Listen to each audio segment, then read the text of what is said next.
They say some people walk into your life and change everything. But what if it isn't really them you can't forget? What if it's the part of yourself they quietly woke up? This is not a story about heartbreak or longing or desire. This is a story about awakening, the kind that rattles your core and refuses to let you go back to who you were before. And it doesn't happen because they said something profound or did something extraordinary. It happens because of who they are, because their presence touches a truth inside you that you didn't even know you had buried. A part of you that had been sleeping until they arrived. The Stoics spoke of the inner citadel, that sacred, untouchable center within each of us. Most people live their entire lives without ever stepping inside. But every now and then, someone crosses your path who doesn't knock on the door. They simply are, and something inside you answers. In that moment, you don't just see them, you see yourself, maybe for the first time. That's the kind of presence we're talking about here, the kind that doesn't fade because it never lived only on the surface to begin with. It lived somewhere deeper in the soul. So if you've ever felt someone linger in your mind long after they left your life, if you've ever wondered why a fleeting connection refuses to quietly dissolve, stay with me. Because what we're talking about isn't romance, it's recognition. And if this stirs something inside you, something quiet, rare, and real, let it stir. Don't silence it. That stirring is the sign you've met someone like this before. Why do some people remain inside of us long after the story ends, long after the last word is spoken, long after life moves on? Why are they still there quietly, invisibly, undeniably present? It's not because of a message left unread or a conversation that lacked closure. It's because the connection wasn't made at the surface. You didn't just cross paths with them. You descended into something deeper beneath logic and language, into that place where meaning itself lives. Carl Jung described the unconscious as a reservoir, not just of forgotten memories, but of truths that had never fully been seen. When someone's presence stirs that reservoir, when they awaken something that has been sleeping for years, they don't just become part of your story. They become part of your structure. Not just a name, not just a face, but a symbol, a living memory of what was buried and now refuses to be buried again. And that's the thing. It has nothing to do with how much time you spent with them or what words you exchanged. Sometimes it doesn't even depend on what you shared. It depends on how their presence landed in you, how it reverberated in the parts of your being you rarely feel. That's why we don't always remember the loudest person or the one who stayed the longest. We remember the one who struck the deepest chord, the one whose silence echoes just as loudly as their words once did. Plato said that every soul has a companion cut from the same cloth, longing to be reunited. And while not every connection is eternal, some feel as though they stretch across time, as if you didn't meet them for the first time at all, but remembered them. That strange familiarity, the kind that makes no sense and needs no explanation, isn't accidental. It's a moment when something ancient in you recognizes itself in someone else. When you awaken that in another person, when you reflect back to them, something they didn't know they'd hidden, you don't simply pass through. You stay. Perhaps not physically, perhaps not visibly, but you stay emotionally, psychologically, soulfully. Because to them, you weren't just another passerby. You were the one who made them feel both at home and undone all at once. Socrates said that the unexamined life is not worth living. But not everyone is ready to examine their life until someone comes along and shines a light into the shadows. You didn't do it on purpose. You were simply yourself. And yet somehow your energy challenged them. It brought them clarity or confusion or both. And that kind of friction doesn't fade easily, because it's the kind of friction that creates movement, the kind that makes people question who they are and who they could become. That is the kind of presence that stays. The one that lives beyond reason. The one that echoes in someone's quietest thoughts, not because they're clinging to the past, but because they're still trying to understand what you revealed. You didn't give them answers. You gave them a mirror, a glimpse of a version of themselves they hadn't dared to face before. Sometimes knowing yourself doesn't begin in solitude. It begins with someone else. Someone who doesn't just see your surface, but speaks to your depth without even trying. You became that catalyst. Not a teacher, not a savior, a spark. And once the soul has been sparked, it does not fall asleep easily. Even when you're gone, even when both of you have moved on in different directions, that energy doesn't disappear. Because resonance isn't governed by distance. It's governed by memory, by meaning, by the quiet unfolding of something much bigger than words. You became part of their unfolding, part of a journey they didn't know they were on until you crossed their path. And maybe they'll never tell you. Maybe they don't even fully understand it themselves. But something shifted. Something moved. And in that movement, you became unforgettable. Not because you tried to be, but because your presence reached a place in them they hadn't yet explored. And now that place bears your name. You see, this kind of connection does not announce itself with fireworks or fanfare. It arrives quietly like a breeze slipping through a half-open window. And before you even notice, it has already settled into the quietest corners of your being. One moment you feel steady, composed, in control. The next, you are unsettled not by chaos, but by clarity. Because something in their presence touched a part of you that wasn't ready to feel. It wasn't what they said that moved you. It was what those words carried. The silence between sentences, the way they existed without performing. That is where the shift happened, in the unspoken. The energy you felt when you were in the room with them wasn't loud, but it was undeniable. Something deep inside stirred. And from that moment on, even if everything outside looked the same, your inner world had already begun to change. They didn't give you ease. They gave you a mirror. And that mirror didn't reflect who you pretended to be or who you had convinced the world you were. It reflected something raw, something you had hidden even from yourself. Your fragility, your quiet hunger for connection, the ache of being unseen for so long, even in rooms full of people. Carl Jung once wrote, "People will do anything, no matter how absurd, to avoid facing their own soul." And that is why their presence felt so disruptive. They didn't give you something to chase. They gave you something to face. For someone who has spent a lifetime distracting themselves, keeping busy, wearing masks, playing roles, that kind of presence can feel overwhelming. Not because it is harmful, but because it is honest. And the impact of honesty is rarely immediate. It seeps in slowly like water into dry ground. It sinks beneath the surface. And suddenly the things that used to satisfy you no longer do. The conversations that once entertained you feel hollow. The roles you've been playing begin to feel like costumes. Because now you've seen something else, something deeper. And they were the one who held up the lens. Plato once said that the soul does not learn truth, it remembers it.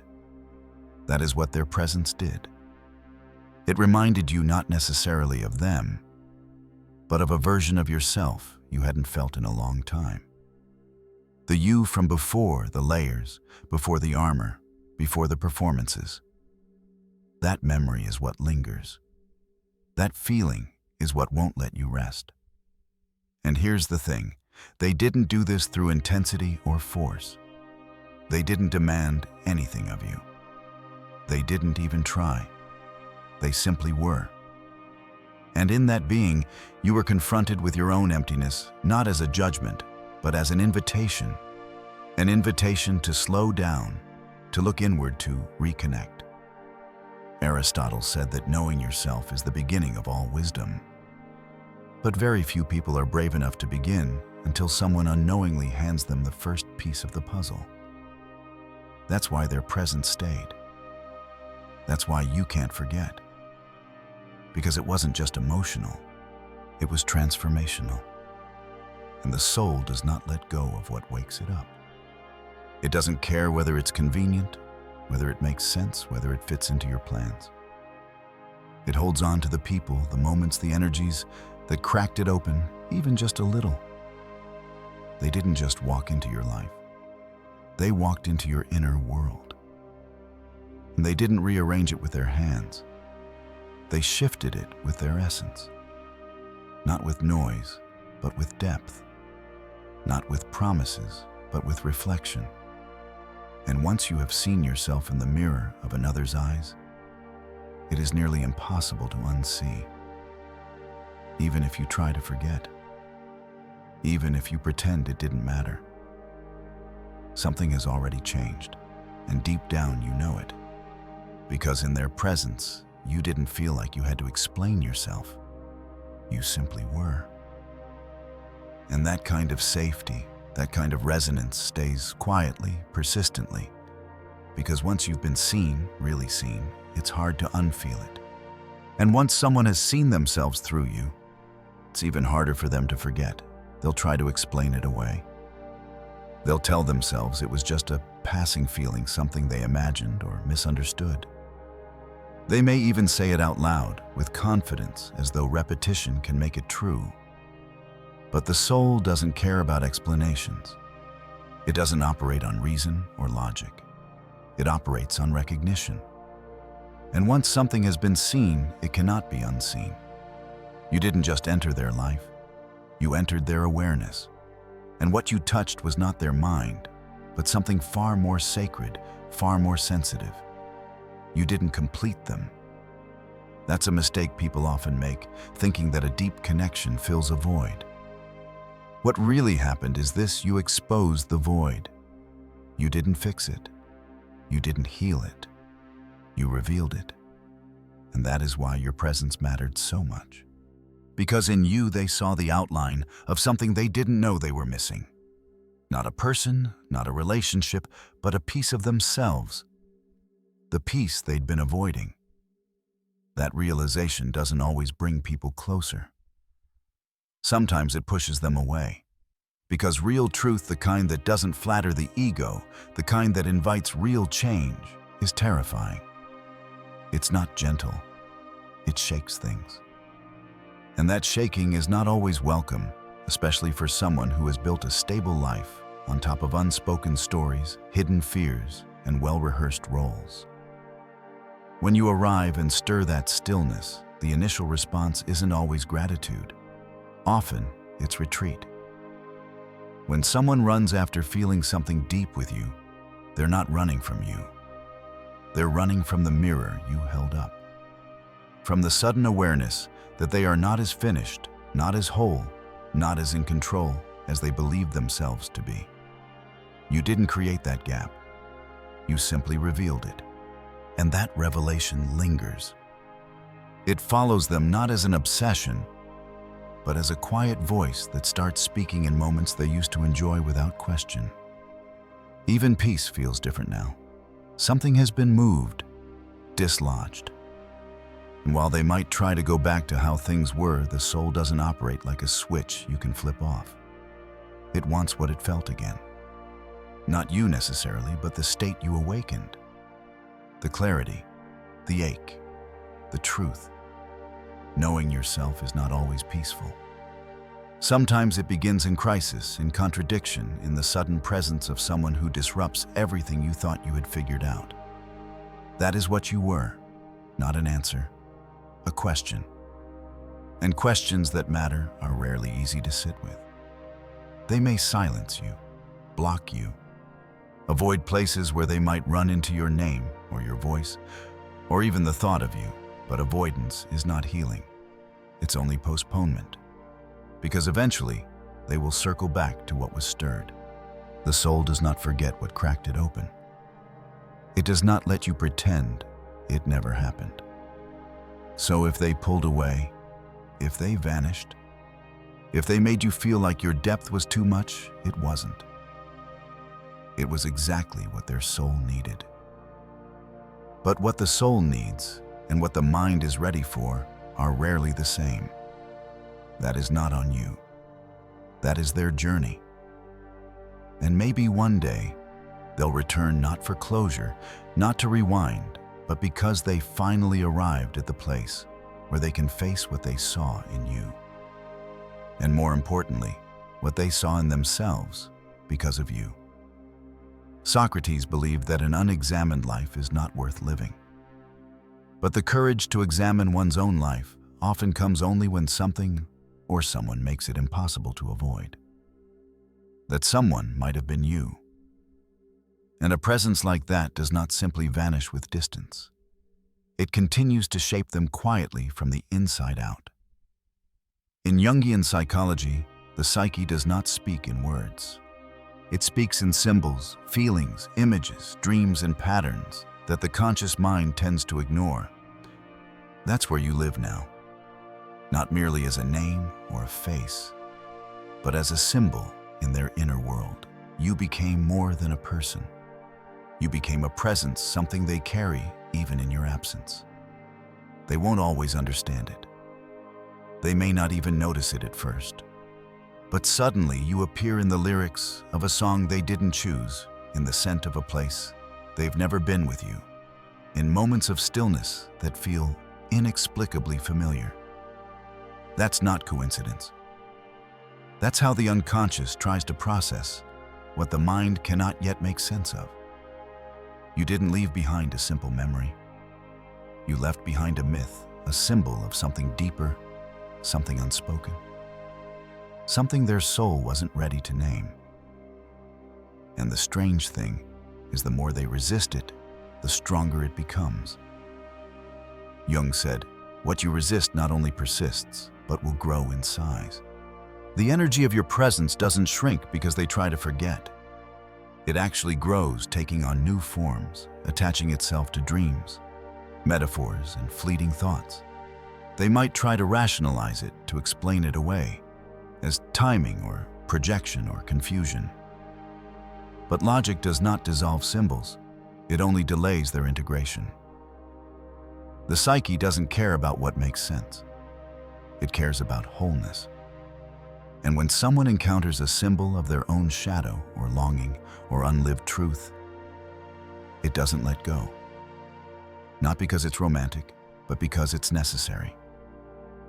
That's what you became necessary. Not to their routines or to their plans, but to their growth. You awakened something dormant, something they now have to confront. Not you as a person, but you as a trigger, a turning point, a mirror reflecting everything they weren't ready to see. Plato wrote that the soul remembers beauty, not only physical beauty, but the kind that aligns with something eternal inside us.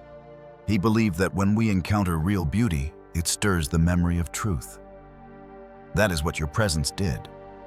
It stirred something not on the surface, but in the structure of who they thought they were. And real symbols do not go away. They evolve. They change shape. They return again and again until they are finally understood. When someone avoids what a symbol reveals, it doesn't disappear. It waits, quietly, until life brings them to their knees and they can no longer avoid it. You didn't ask for this role. You didn't script the impact you would have. You were simply present, honest. And that honesty turned you into something much larger than yourself. Now they see you in their silences. They feel you in their restlessness. And even if they never admit it, maybe even if they never fully understand it, their soul already knows. You became part of their unfolding, not out of desire, but out of necessity. And that kind of presence does not fade. It transforms. It puts down roots in the unconscious. Because once a symbol is born in someone's psyche, it becomes part of their personal myth. And myths don't vanish. they are lived. They are wrestled with. And eventually, they are integrated. As Jung said, the privilege of a lifetime is to become who you truly are. And sometimes that journey begins with someone who didn't come to stay, but came to awaken. Have you ever tried to forget someone only to feel them even more vividly? The more you tried to push them away? You fill your days with noise, surround yourself with new faces, immerse yourself in distractions. Yet there they are, showing up in quiet moments. Not because you want them there, but because something in you remembers.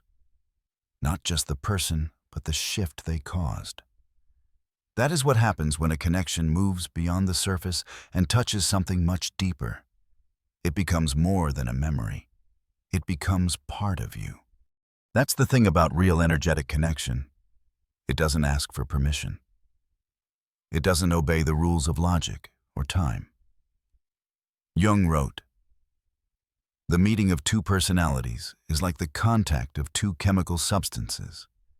If there is any reaction, both are transformed."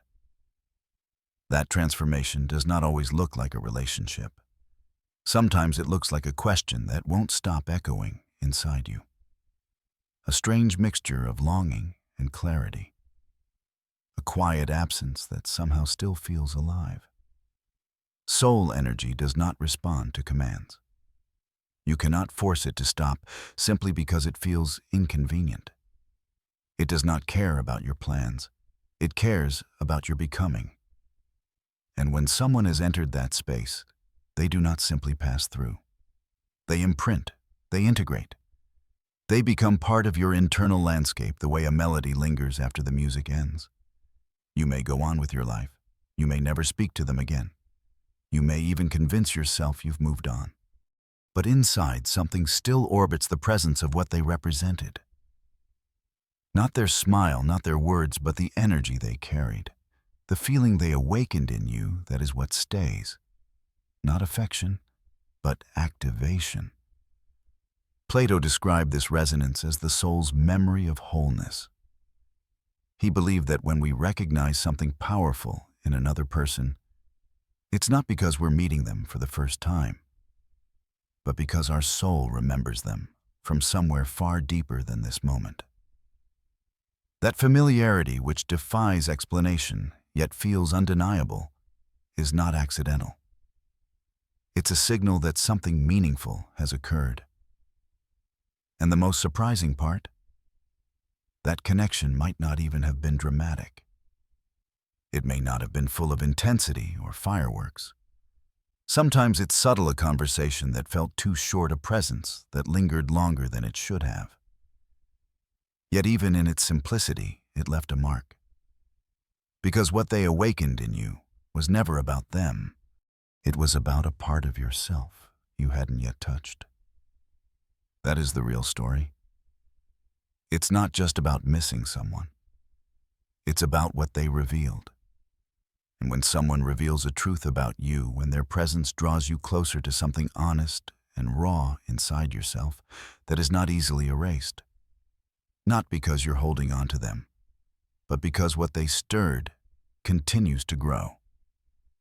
When someone shifts how you begin to think, feel, or see the world, they shape a new version of you. That kind of influence is rarely loud, but it is lasting. Because when your inner world changes, you begin to see everything around you through a new lens. And the one who triggered that change becomes a quiet marker of when things began to shift. So, no, it wasn't just chemistry.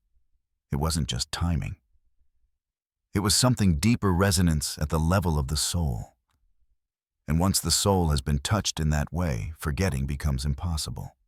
Not because you're stuck in the past, but because the past has taken root in the present. Whether they ever return or not, whether you speak of them or keep it to yourself, their presence lives on in the transformation they left behind. Sometimes they do come back, not for romance, not to pick up where things left off, but because something inside them never fully left you. And often, it isn't love they're chasing.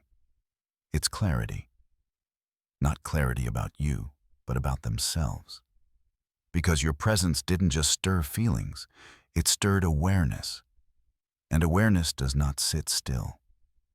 There are moments in life when we meet someone and without realizing it, they become a mirror. Not a mirror of who we are now, but of who we could become if we stopped running from ourselves.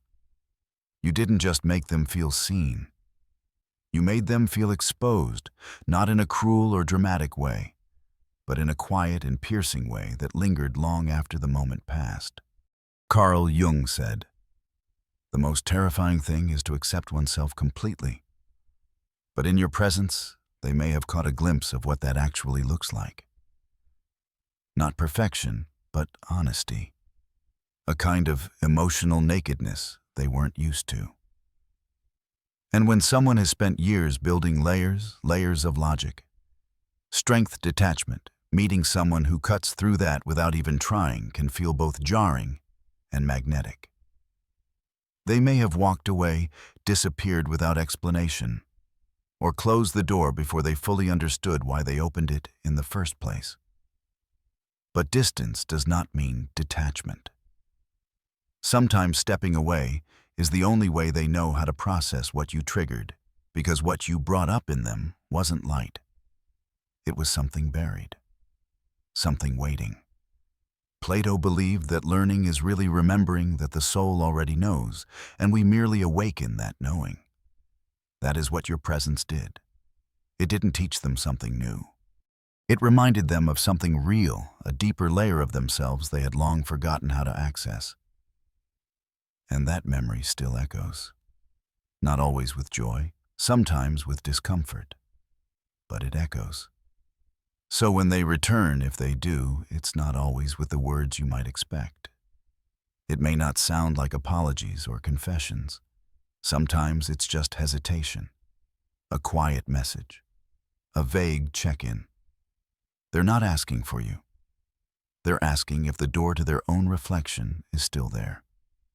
And here's the truth, whether you let them back in or not, your role in their story is already complete. You were the spark, the disruption, the invitation to depth. You were the moment when everything they thought they knew about themselves cracked just enough to let the light in. That doesn't need to end in a relationship. It already fulfilled its purpose. Aristotle said, "The energy of the mind is the essence of life." And sometimes your energy wakes something in someone that their mind had kept locked away for years.